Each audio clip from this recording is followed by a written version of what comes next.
Welcome to Subramani.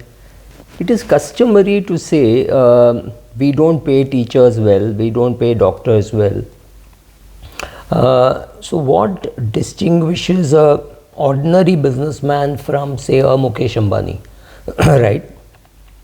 The answer has to be leverage. So let me just explain leverage to you. Leverage is when, suppose you are a good teacher or you are a good gym coach, right? And you charge, let's say, let's stick to a gym coach. You are a good gym coach and you earn, say, 15,000 per person per month, right?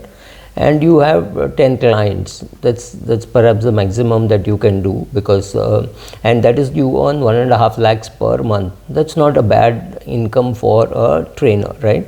But suddenly you decide that you have money and you can set up your own gym group, or a group of trainers. You get in a bunch of trainers, you train them and you get them to do more trainings, right? So then what you get is not just what you are earning, but also the commission from what each of those trainers will pay you. Assuming each of those trainers pay you 3,000 per month or 4,000 per month, and you have 10 trainers, so you are earning 40,000 from there, right? So your leveraged income is 40,000 plus the amount of money that you are making yourself. You are making 1.5 lakhs plus 40,000, 1,90,000, and if this number can keep increasing infinitely, obviously your income can go up higher. Now take the case of a school teacher. A school teacher cannot leverage. A school teacher just teaches during her or his time, and let us say in a decently paying school she makes about 50,000-60,000 rupees per month, right? That's all that they cannot increase it. For increasing, she has to come out of the school and leverage. So are there teachers whom we pay very well? Yes, they are called somebody called Baiju, right? So he leveraged his teaching skill by using technology and making sure that his teaching skills were spread to a much larger audience. So he leveraged his ability to teach using modern technology. Similarly, the best paid doctor is Dr. Reddy of Apollo Hospital. Now a doctor can practice himself and on, let's say, a good number of 1 lakh per day, right? So let's call it a big number. Let's assume 25 working days. So about 25 lakhs per month. That is the maximum a doctor can earn using his own ability, right? His own ability to earn money. Instead, if he sets up a hospital and he employs, let's say, 100 doctors, Dr. Reddy's laboratory must be employing, let's say, 5,000-6,000 doctors, maybe 10,000 doctors. So then what happens is every doctor is paying you something. So what has Dr. Reddy done? Dr. Reddy has leveraged his being a doctor, and he's got so many other doctors working for him. So first is leveraging labor. Second, leveraging capital. You have your own money which is earning let's say 15%, and you go to your parents, you go to your brother, sister, etc., who are keeping money in bank deposits, and you say, give me your money, I will continue to pay you 7%. So you pay them 7% and you deploy it somewhere else and earn 15%. So what have you now done? You have leveraged your capital. You have taken money from others, you are earning 15% and you are paying them 7%, or let's say you're paying them 8%, and that 7% belongs to you. Now if you can do this with, say, 1 crore, that means you're earning an extra 7 lakhs per year. This you have done leveraging capital, and you can leverage more capital by going public, getting more shareholders, and then borrowing money and leveraging that also. So leveraging you've already see, I've said how you can leverage your own labor and how you can leverage capital. But please understand this, none of this can happen infinitely. All the people will not come to work with you. One trainer will go and tell somebody else, Arey, why do you need him? He's taking 4,000 rupees from me out of the 15,000 that you're paying me.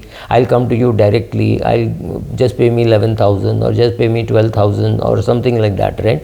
So you will lose people there. Some clients may go off. you will require a lot more marketing costs, and you have to have some more incentives to keep people.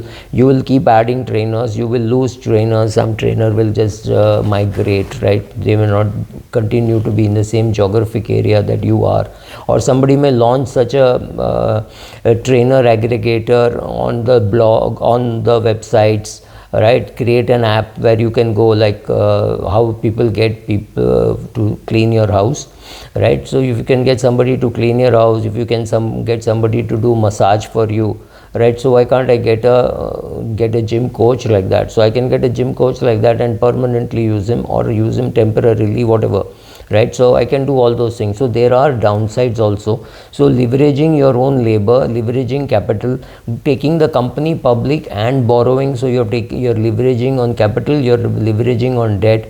The other thing you can do is leverage your contacts. For example, an Elon Musk or Virat Kohli have a huge number of followers on Twitter. Even assuming they get 1 rupee per tweet, or $1 per tweet, $1 per tweet per person who is following them. So 1 million, 10 million, 100 million, 150 million, like in case of Elon Musk. That is the kind of money people will be willing to pay you for a single tweet, because the assumption is so many people are watching it, right? So assuming even you have 1 crore followers and you get 1 rupee per tweet, so you will get 1 crore per tweet. That's a kind of number which many big celebrities can command, whether they are Indian or whether they are international. Number of followers in a particular market. For people like Virat Kohli, 80% or 75% of their followers must be in India, right? So that is the kind of, so what have you done there? You have leveraged your content. The other way, of course, of leveraging content is to make videos and write books, right? So you can write a book, and which means at some point in time somebody is reading that book, so you make some money on the royalty.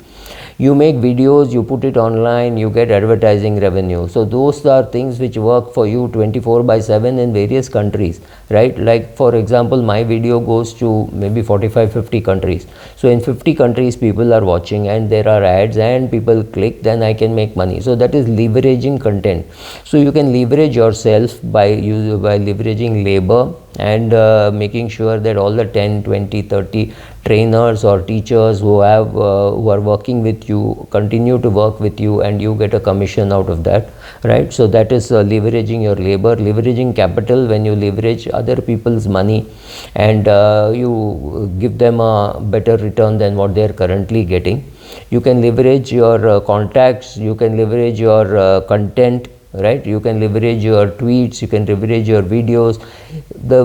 What distinguishes an ordinary teacher from Baiju, or an ordinary businessman from a Mukesh Ambani, that is the rich and the super rich, is the ability to leverage sensibly without being greedy and without getting into trouble. So sensible leverage, of course at some point it would have looked like excess leverage for Mukesh Ambani, is sensible leverage, fantastic income, and therefore he is earned this kind of money. It is the ability to leverage which is important. I remember Rakesh Jhunjhunwala and I both spotted Tata Power at the same time. I bought 50 shares, he bought 5,000 shares. He had leverage, right? He had borrowed money, he had leverage. I didn't have the guts to do it. So largely big money is made by leveraging, and for leveraging you need some assets, you need guts, and the ability to leverage continuously to earn more and more money. Not everybody will have that appetite for leverage. So if you don't have leveraging capacity, you will earn less. It's not that you will starve, but then you can't compare yourself. A school teacher cannot compare herself to Sachin Tendulkar and say Sachin Tendulkar is getting paid more. Sachin is leveraging, because every shot that Sachin plays in the stadium, 1 billion people are watching on television all over. A school teacher is teaching to 30 students, maybe 40 students, that's it. And the school has to collect fees, school has to spend on other things, and then give you some money. So a school teacher will earn much less than a Sachin Tendulkar, and an ordinary businessman will earn much lesser than a Mukesh Ambani, because Mukesh Ambani has mastered the ability to leverage people. He employs tons of people, leverage capital. He has taken the company public, company borrows, and company signs up agreements with a lot of people. So a lot of people are willing to put money, a lot of people are willing to lend money, right? So leveraging that, is leveraging content, and his products like Geo Fiber or content, which could be CNBC or anything, is playing out throughout the day and night. So throughout the day, throughout the night, somebody is paying Mukesh Ambani for something, and that is what makes him super rich and not just an ordinary businessman down the street. Thank you.